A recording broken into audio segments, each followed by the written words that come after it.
decided to explain this through voiceover because it's way easier. So open your Instance app and then like click that, and then it'll open up like a Polaroid thing, and then click that icon to change the color, and just pick any color you want. I picked orange because it matched Runa's sweater, and then just click save. And I put a logo there because I don't want anyone to steal it. I mean, you guys can copy the filter, but like I just don't want anyone to screenshot it and then save it as their own, you know?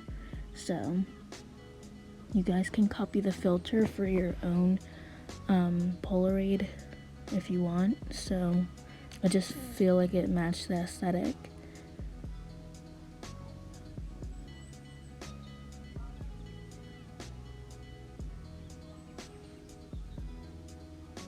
Now you want to click sticker, and I just like typed up softcore like for like cute stickers.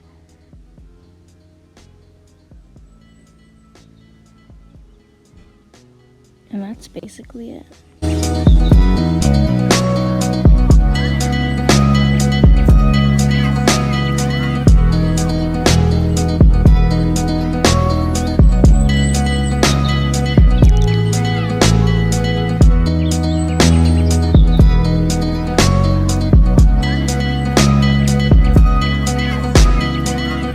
So the rest of this video is a time lapse of me doing the rest of the Polaroids I decided to do, so enjoy.